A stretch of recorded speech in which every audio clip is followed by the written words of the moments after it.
What are the commonalities among leaders who sustain excellence over an extended period of time?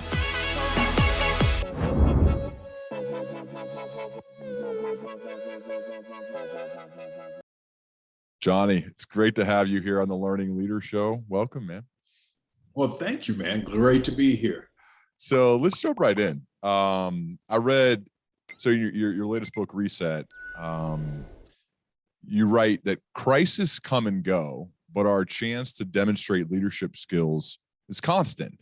And in times such as these, I abide by three key principles, and those are: culture comes first, data is your greatest friend, and be, quote, extra. Could you expand on these three guiding principles when it comes to your leadership? Yes. When it comes to culture, a word formerly that was sort of soft, right? It was business people didn't talk about culture. But with the coming of age of millennials and Generation Z, culture is everything. In fact, during the interview process, they're asking the question, not what time should I be at work and what kind of clothing should I wear? They ask, what's the culture here? And they want to know that once I sign up, sure, you're courting me right now, so you're showing me your best. But what I want to know is, how do things get done around here? What are the rules and the unwritten rules? What do you value from a guiding principle standpoint? Like, I want to know if I'm aligned. I know I can do the work. The question is, am I aligned with the culture? So leaders increasingly have to focus on that, formerly soft word, right? Yep. Then the idea of data. You know, we have talked, whenever we think data, we think math and science, and the financial people, they have to have data to make decisions. We historically haven't really thought about people data. And the fact of the matter is, we thought all of us know people, all of us have hired people, most of us have fired people, so we think we know people. And so we relied a lot on instinct, our gut, our experiences, or the anecdote. One employee told me this in the hallway, and we extrapolate that out to everyone. Well, now we have the good, because of technology and because of big data and our collection efforts, we can actually come up with some pretty damn good indicators of what employees really feel. And then we can act on it. So in this period of upheaval, we've got to use this moment, this reset moment, to look at the data and let it guide our practices and our policies and how we treat our people. And then this idea of being extra, right? During the pandemic, it became really, really clear to me that this idea that my employees were employees and their family lives were their family lives, and that wasn't my problem, you know, the compartmentalization of work and life, that those walls were going away. It had totally disappeared. We took the office to their homes. And therefore, I didn't have the luxury, and we as leaders don't have the luxury of saying, you know, kind of, you manage your personal life and I'm going to take care of the rest of it, because we were literally bringing our work to their homes, their living rooms. And so that required that we be extra. And, you know, the idea of not just asking an employee how they're doing, but actually listening to how are they doing. Is the person stressed out, burned out? Are they a victim of domestic violence, which we saw go up during the pandemic lockdown? Are they struggling with balancing their children as well as their work demands? Those are the things that require that leaders who had never really thought about being extra, they need to do it. I ask my employees, I celebrate their birthdays. I sent people literally DoorDash meals for their birthday, for the entire family. Those are little things that you do that tell employees that you matter. And by the way, tie back to the first thing, they literally describe and live your culture. So I want to focus on one area that you said, something that I'm bouncing around your book some, but something that CHROs, when they focus on the wrong things. And there's one of them that made me turn my head a little bit. And sometimes if we create a little tension here, it could be good, because maybe we'll learn something. What's that? That's the point of the book, a little provocative. Okay. Exactly. Okay. So the first one, I agree with. It's wrong to emphasize rules over solutions.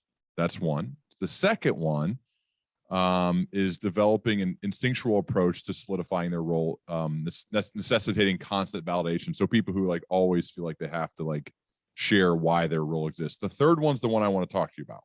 Okay. Which I'm guessing, since you wrote the book.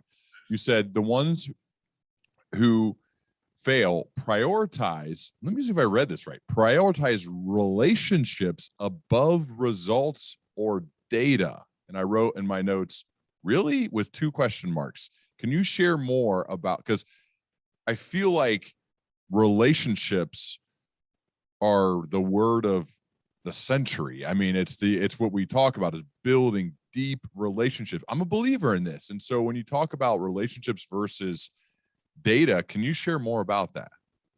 The prioritization of relationships over data and over results, right? All of us know people who we like a lot, but we probably shouldn't hire.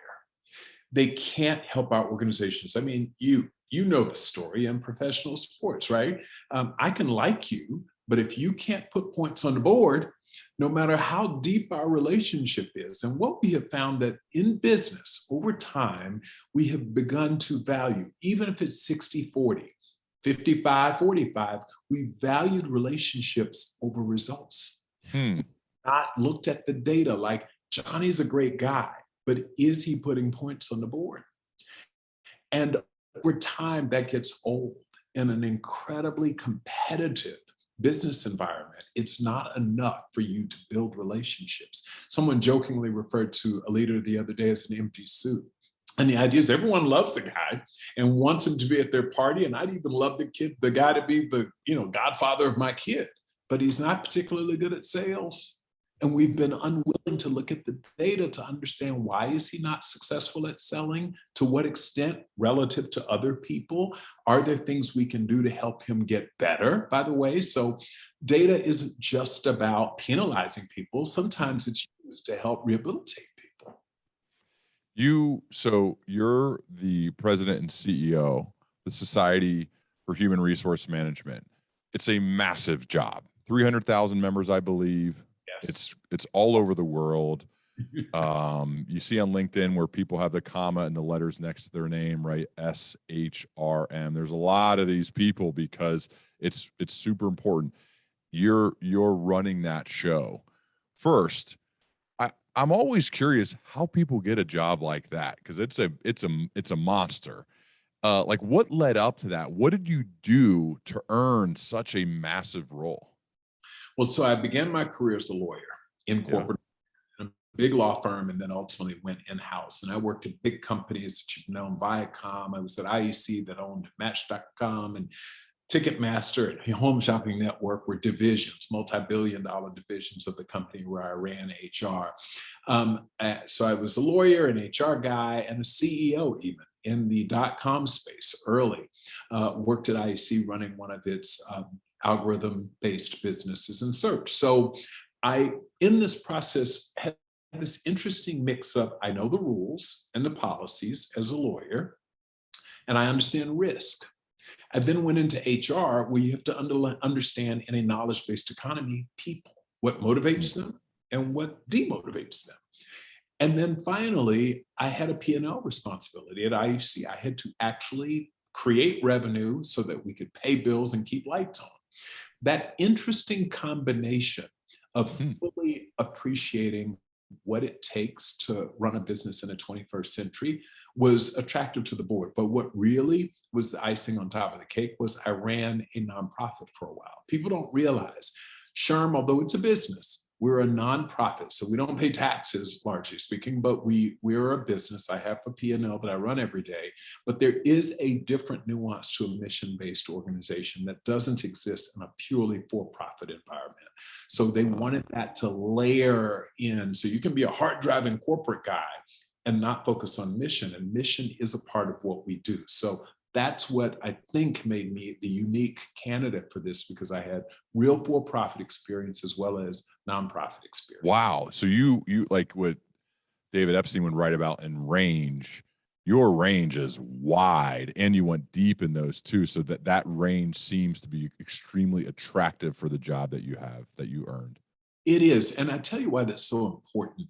If you think about, unless you're a trust fund baby, right? At the end of the day, all of us have to work. Yeah. in this, 70, 80, hopefully 90-year journey, you're going to have to spend a significant amount of time working. And so what the people in human resources, formerly personnel administrators, are now taking a bigger role in people's lives. So this isn't just, the personnel days. This is about human resources, and people's entire lives are at risk. We talk a lot, especially during the pandemic, one of the big reset moments, that HR was focused on lives and livelihoods. Because you can't, it's easy to say, save my life, but if the person doesn't have some money coming in the door, then they're homeless. But they can't eat, they can't provide for medical insurance, they can't provide for their children, et cetera. So it became even more of a big deal. And I think my experiences prepared me for it. Do you remember the process? When did you get the job? 2017. So what was that process like the interview? Because you now, as an HR leader, I mean, part of the job of HR leaders is sourcing talent, is hiring, is interview questions, is probably helping people prepare for those moments. And it's kind of meta because now you're on the other side of it, probably, at least it's some form of a process. Like, what was it like? It was long. Yeah. I mean, several months, probably longer than I'd advise otherwise. But what I liked about it is the process was, and this is going to be interesting I hope for your listeners, it was a courtship, but it was them courting you? Right. Both of us courted each other. Oh, okay. Of course, I showed up and put on my best Sunday suit and my smile and, brushed off my interviewing techniques. But what was different, and I think different from 20, 30 years ago, where I was selling myself, is they were also selling the opportunity. And that's a new paradigm shift that we've seen come around. And you're seeing this every day with everyday entry-level employees, is they come in and they don't expect to just spend all of the time telling you why you should hire them. They want you to explain to them why they should come work for you as well. They got options. That's right. Yeah. Wow. And so that courtship went on for a while, and then you eventually said, yeah, I want to do this. And they said, we want him to be the guy. Right. Well, and actually the order was the opposite. They decided they want me to do the guy. They want me to be the guy. And then you had to think about, was it a tough call for you? It was, because I had decided that I was going to go back to industry. Like I'm a capitalist. I like running businesses, and that's what I wanted to do. And so I wasn't totally convinced. When you think about the reputation of HR in times past, right? I was still watching The Office last night, and oh my gosh, who would want to be in HR after they attack, right? Nobody wants to be Toby. No. Right? And I'm a lawyer. So I'm a member of, I have a real profession that I'm proud to say when I go out to a reception or something. What do you do? I'm a lawyer. And then you say, now, what do you do? I'm a head of HR for a whole bunch of HR people. Not exactly as sexy, right? Yeah. Being transparent. But the reason I took the opportunity, and the process was compelling, they said, listen, Johnny, better workplaces lead to a better world. So if you truly, truly, truly want to do something that's game-changing, think about the ability that you have, the multiplicative effect, if you will, of influencing HR people who influence the lives of their workers every day. You can really help change the game in a way that your daughter will be proud of from a legacy standpoint.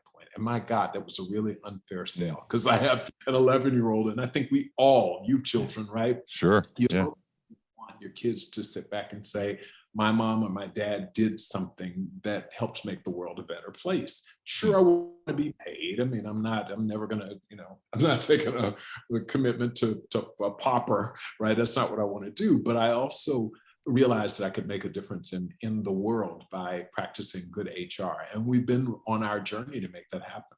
Wow. Well, what made you want to be a lawyer? Oh my gosh. I was 7 years old. I decided. 7 years old. Harry Mason, who wouldn't? It was cool. I thought it was smart, and he was successful, and I wasn't much of an athlete, respectfully.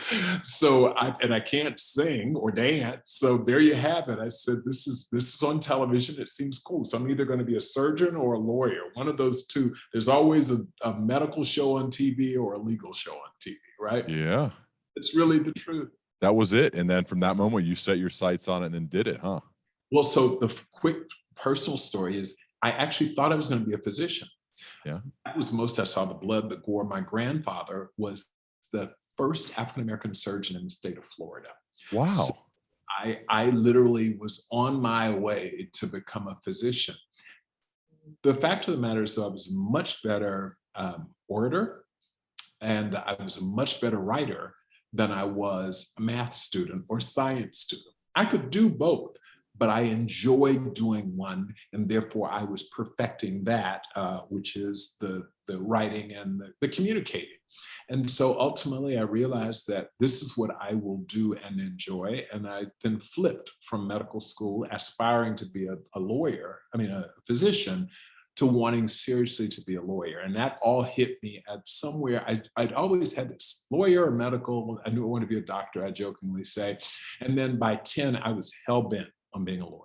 Wow. So you mentioned being a great orator and writer, and it's obvious from speaking to you for 10 minutes that that's true. And then from reading your book that that's true as well. And I think if you expand this beyond, Johnny, and think about leaders who are listening, they're running teams within Fortune 500 companies. Let's say they're a mid-level leader, like a VP of a sales group or something like that. I found that the ones that I felt most compelled to want to follow, to want to be around, are those who are extremely effective communicators. So when you think about the skill that you've developed for this very important task or very important action item for leaders, what's some advice you would give to those to become better writers and better speakers? Well, you've got to focus on it. Everyone thinks, oh, English majors or writers, that's easy, and math and science is hard. All of it's hard. Let's start with that, right? They're hard in different ways, right? But for the people who are naturally not great communicators, you make a really good point. Increasingly, since inspiring employees to follow you is like going to be considered table stakes. Yes. If you don't know how to speak and you can't write, you'll struggle. You won't realize your fullest potential. And that will have to be frustrating for someone who's brilliant, but can't. I always say, you're not a leader if people aren't following. Right. And right, just by definition, right? Sure. So it is critical to hone in on your ability to write and speak concisely and persuasively. And the only thing I can tell you is, like anything else, if you practice at it, you get better.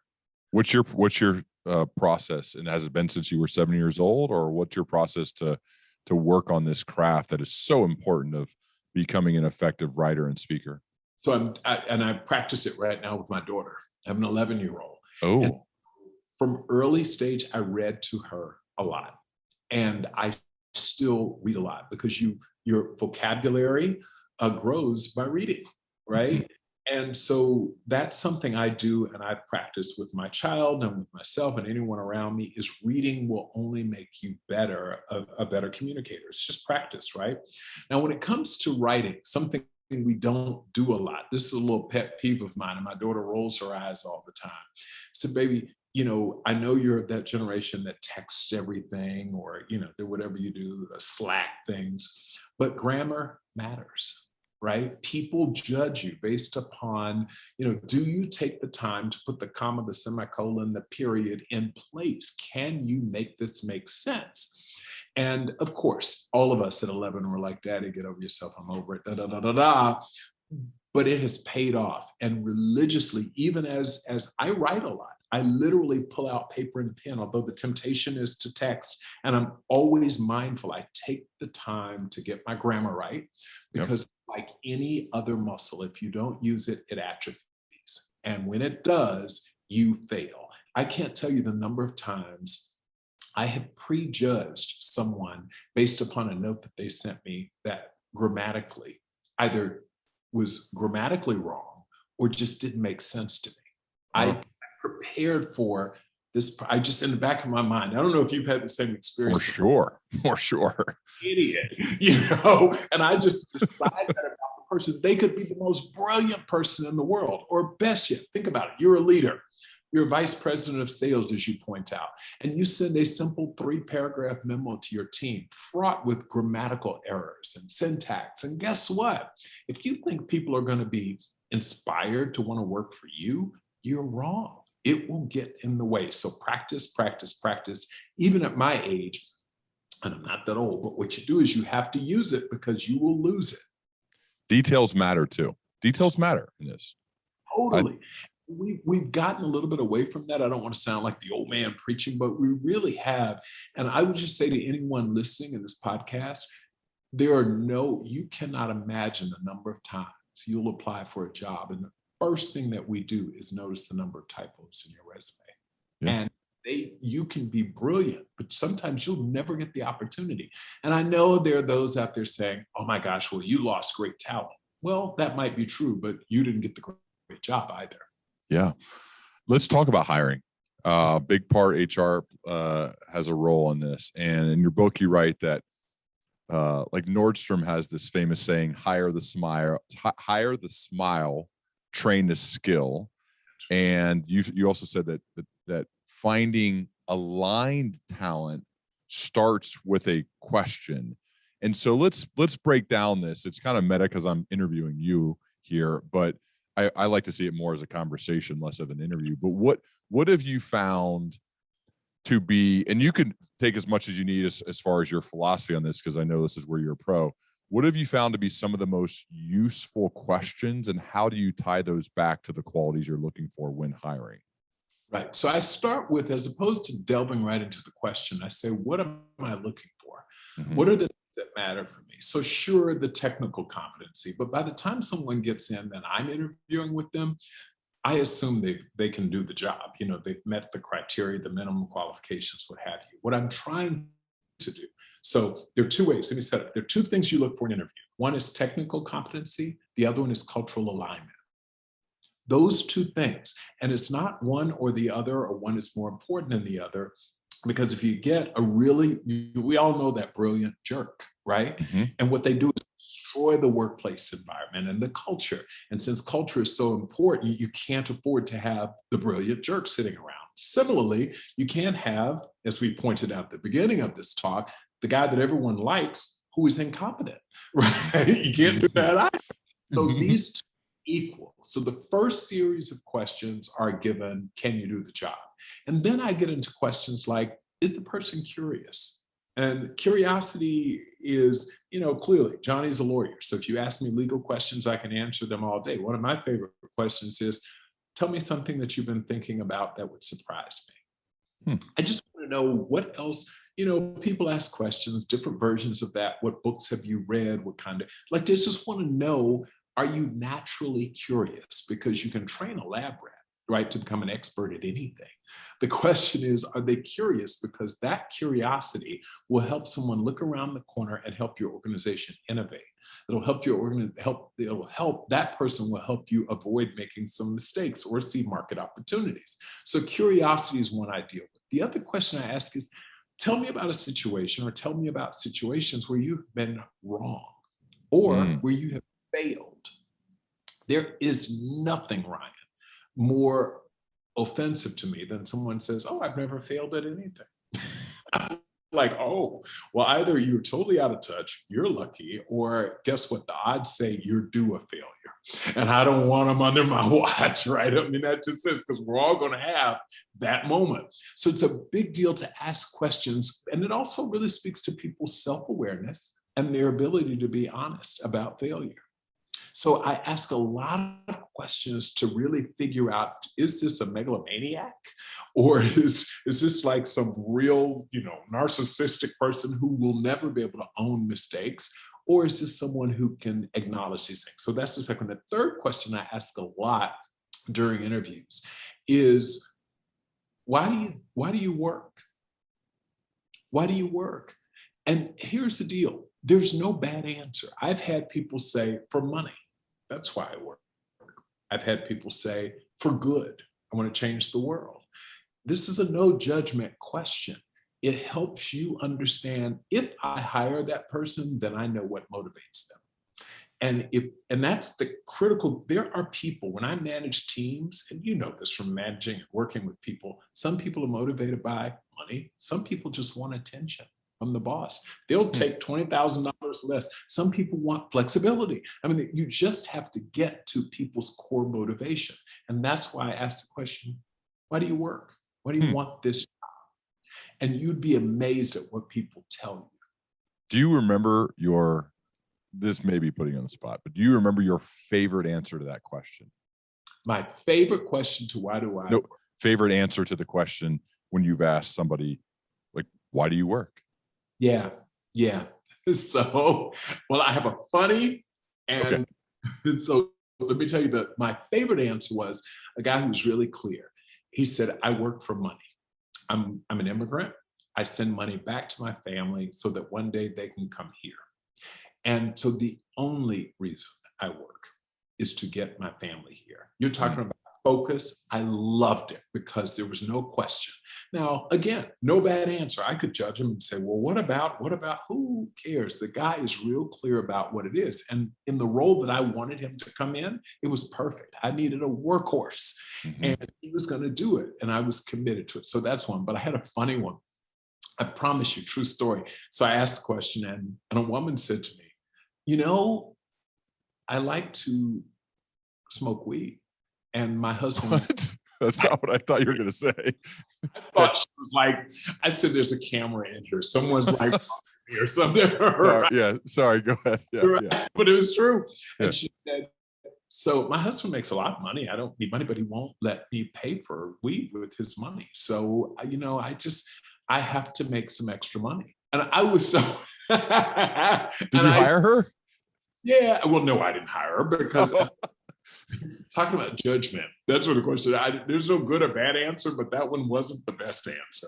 But she was so transparent. It's like, you know, if you walk down the street and you see these people say, you know, we'll work for food, or others who say, I need money to feed the kid. And those who say, no. Want booze. Right. Yeah. I want booze. And they're honest. So there's something to be said for that too. Wow. That's not what I was expecting you to say. So this is probably evolved over time, and HR plays a bigger role. How have you seen this evolution go? You've had so many different roles. We talked about the part of the reason you got hired is because of your range, right? You're a lawyer. You're a capitalist. You've worked in many different organizations, for-profit, nonprofits. How is it, like, what's changed the most over time? And then the second part of the question is, how is that going to change moving forward? Because that's part of what you write about is the future of work. So I'm curious, like, some of the biggest changes you've seen over time when it comes to HR's involvement in hiring and who we're hiring, as well as maybe some of the things that you could predict happening in the future. Right. So the one or two things that really stand out to me in terms of change, we have eliminated this highly selective, almost arguably deselective process where, you know, we brought 1,000 people in and we were busy weeding them out. And now we're actually doing just the opposite, partly because there are not enough human beings, or not enough Americans being born. You know, we're at a 20-year low in terms of birth rate. And so the world has changed. So the dynamic is, as opposed to weeding people out, I'm really, really searching hard to find the right people to bring in. That's number one from a talent and work perspective. The second thing is, I've talked about it as culture, but specifically underneath, so this notion that culture is everything now. I mean, hard driving CEOs are talking about culture in a way that I had never seen before. But one particular component of culture, which is diversity, equity, and inclusion. Oh my gosh.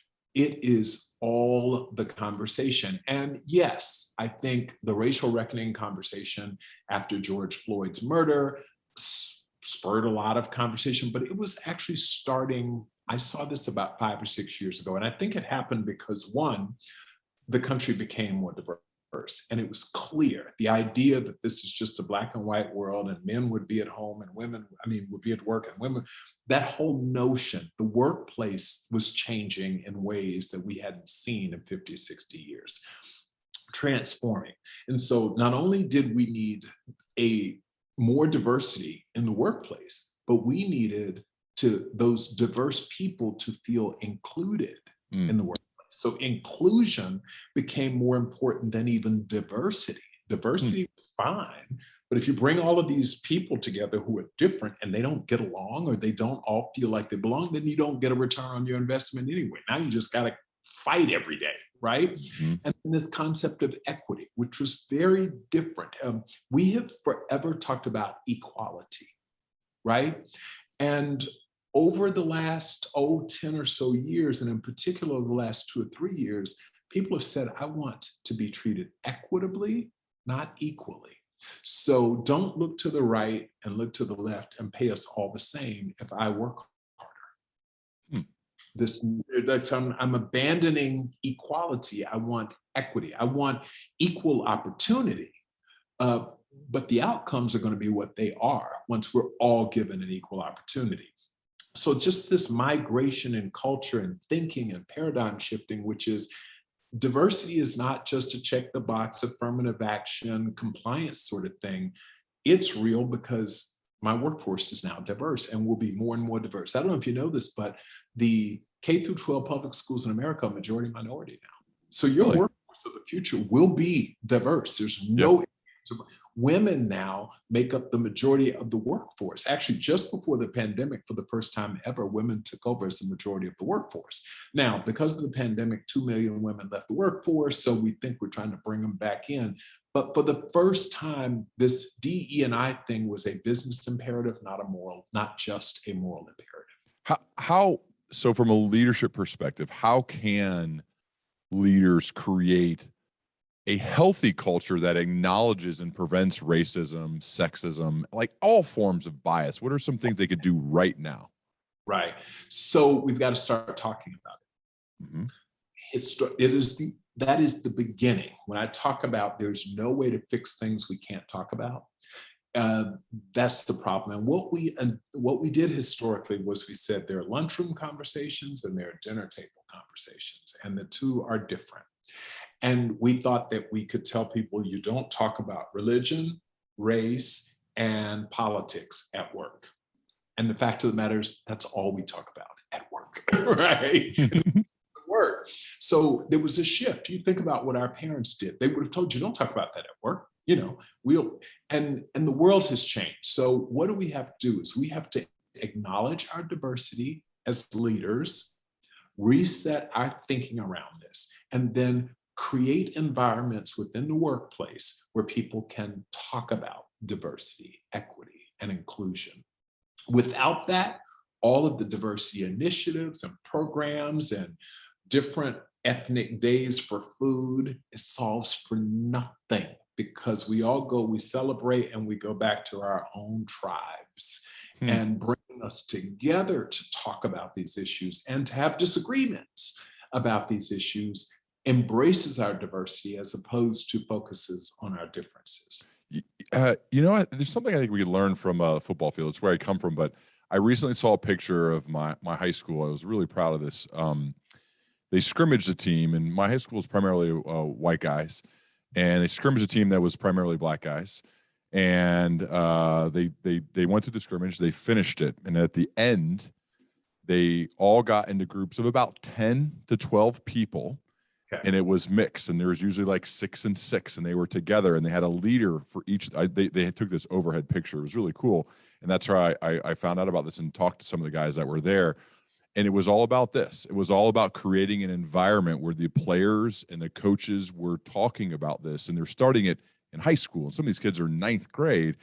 And I thought, like, wow, that would have been awesome to do in high school. Like, that would have been awesome to be doing those things now when you're in your formative years and you're learning, so that by the time you're in the working world, you're like, it's super comfortable because this is just how we live.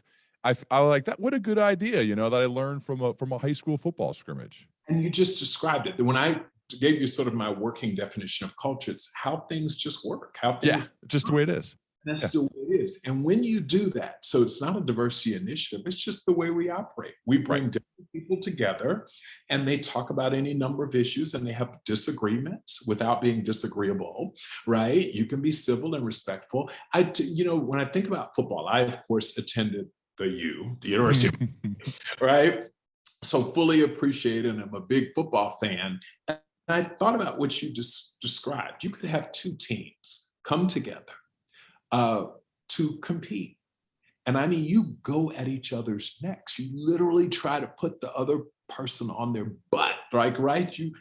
Because you're trying to win. And then afterwards, we all get back together. Even if sometimes I'm a little pissed about that late hit or that for the moment, but by and large, you come back together. And it's amazing how that sort of competition can happen in the sports arena. But when we get in corporations, oh my gosh, no, if you disagree with me in the workplace or you try to compete for me for a role, we are now forever enemies. If God forbid you're white and I'm black, or you're woman, oh my gosh, that's exactly why you're trying to beat me, is because you don't like people like me. How about no, I just want to win. Imagine that. Yeah.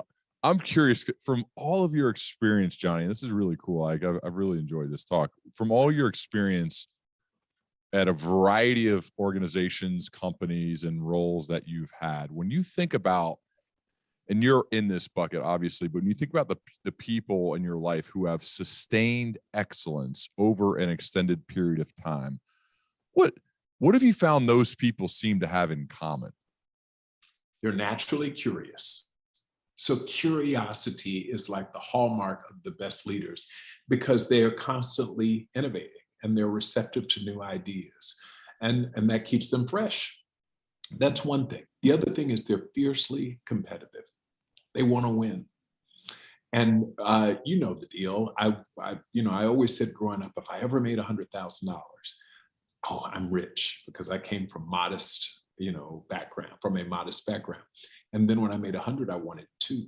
And when I made 2, I wanted 1 million. And, so the people who I've seen be successful over time are just naturally competitive and they want to win. And it's never enough, right?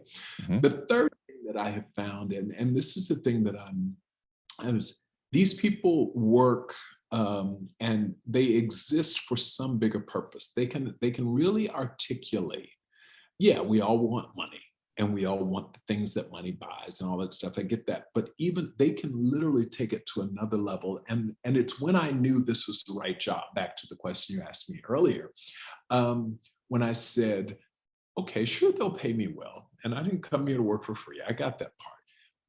But when it's all said and done, can I really make a system level change in our society?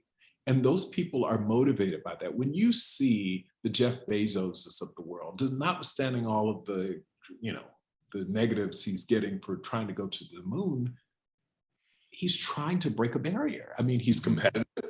He's curious about, like, how can you get to the moon? How does private sector do it?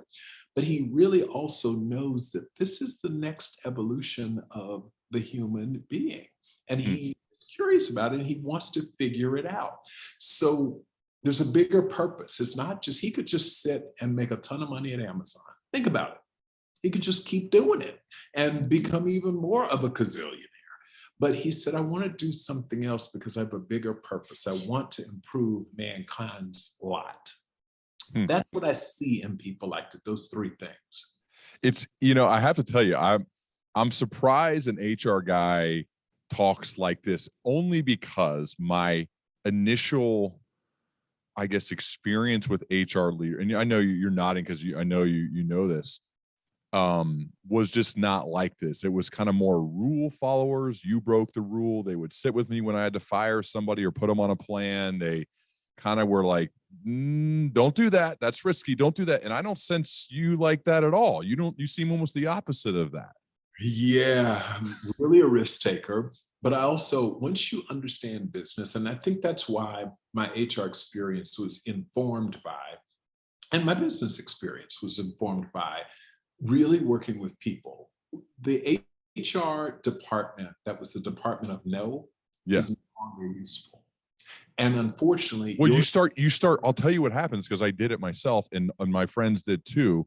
You start doing whatever. I mean, this is terrible, but you do whatever you can to act like they don't work there.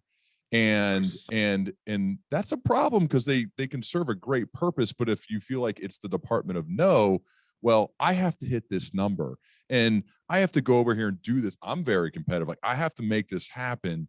I'm not going to wait 30 days or whatever. Like, I need to go now. I can't go to the department of no if I want to go hit that thing. And I think, I sense you're more like that, or that is you, than like the old HR world. And I refer to it as the old personnel world. And they were very compliance oriented, very policy oriented. You can't do this, you can't do this, you can't do this.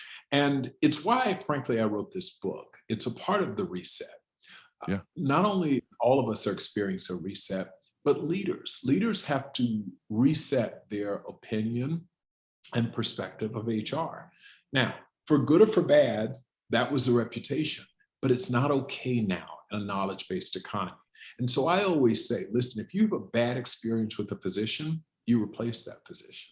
If you have a bad experience with an athlete and they're not cut it, you get rid of them and help them find something else. Well, similarly in HR, part of it, and I go out and talk to HR leaders a lot, and I say, here's a special moment. It's a moment when business leaders are saying, it is all about people. I finally get it. And it's more than just talking a narrative. I really believe that. But they want us to help them get a return on that investment in their people. It's the only way. I don't hire people just because I want people to get a check.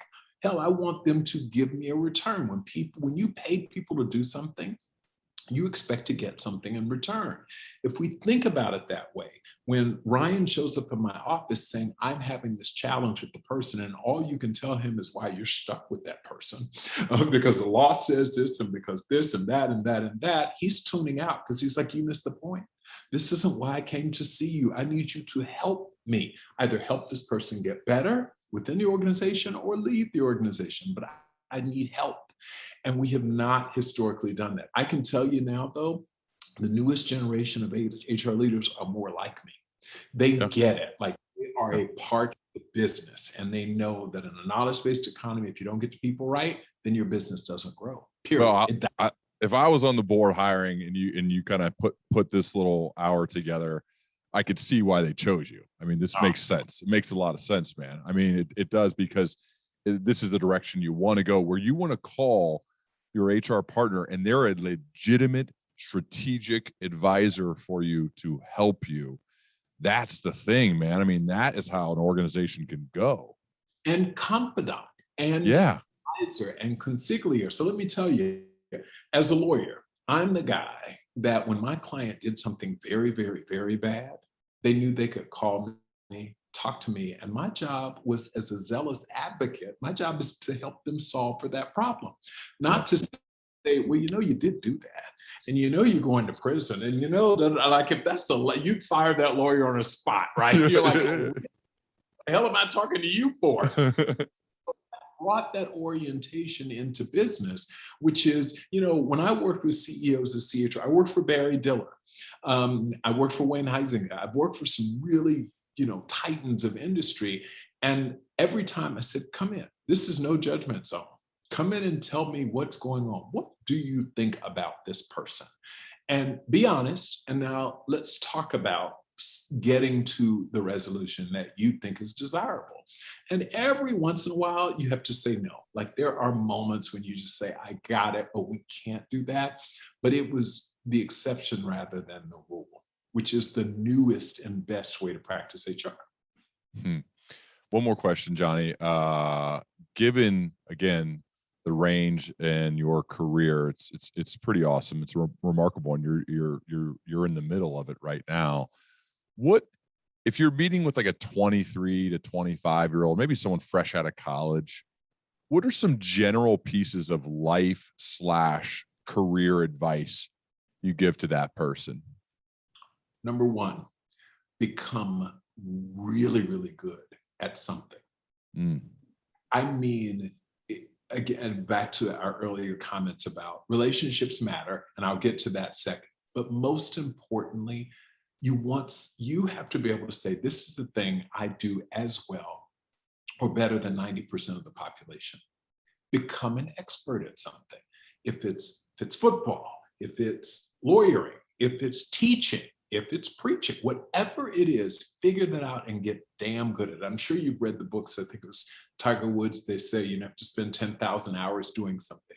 I say, become damn good at something, right? Mm-hmm. Related to that, build relationships, because you can't, they are some of the best kept secrets in the world from a talent perspective, because you haven't gone out and networked and met with people and gotten your brand and your genius, the light shown on it, right? So it is critical that you build relationships. Oftentimes, someone can get you in contact with another person and people tell me, well, I'm just going to do it on my own. Well, that's dumb. Let me just be blunt. No one does it on their own. No. Rarely does someone just, that's that unicorn of unicorns, but like, it doesn't work that way. Relationships matter. So if you're really good at something, you become an expert, and then I know you, then I, as someone in your network, can now introduce you to others. And that's how you build out a successful track. The third thing, though, that I would tell you is, and I wish I was better at this, my 25-year-old self, someone had told me to build empathy. I was a hotshot lawyer. I finished law school. I had my bachelor's, my master's, my JD, and practiced at 23. Okay, 23 years old. I'm in the game. I'm hot shit. Excuse my language, but I am, right? In the corporate world. And I ran through people. I remember telling a secretary, legal secretary in the law firm, she said, listen, I've got, and I'm being very transparent with you because I've grown and I wish someone had talked to me about this at the moment. I'm trying to hit my billable hours and everything. And she said, my kid is at home and no one's there to help take care of her. My husband's still working. And I said, you and your husband decided to have a kid, not me. Whew. Okay. I need to get my work done. And I pay you a lot of money and I'd expect you to get my work done and to help me get my work done. My 40-year-old self looks back and says, oh my gosh, but no one taught me to be more empathetic. I even at times knew to be sympathetic. Someone comes in and they tells me, my dog just died or my mom just died or whatever, right?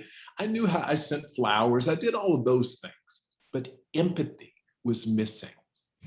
And now, while my career has worked out, I do wonder the collateral sort of that I left behind by not being more empathetic. And so you reflect on that as you get older and you say, gosh, what is Mary doing right now? And how did I, in some ways, destroy potentially her life by being such a jerk? And I wasn't mean-spirited, by the way. I didn't curse, I didn't yell, I didn't sexually harass anyone. It wasn't that, but just I failed to empathize with someone. And now being a father of a little girl, I can't imagine someone saying that to me, even if it's true.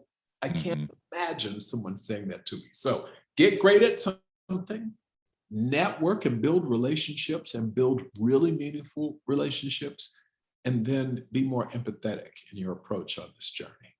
Love it, man. This is great stuff, Johnny. The most recent book's titled Reset: A Leader's Guide to Work in an Age of Upheaval.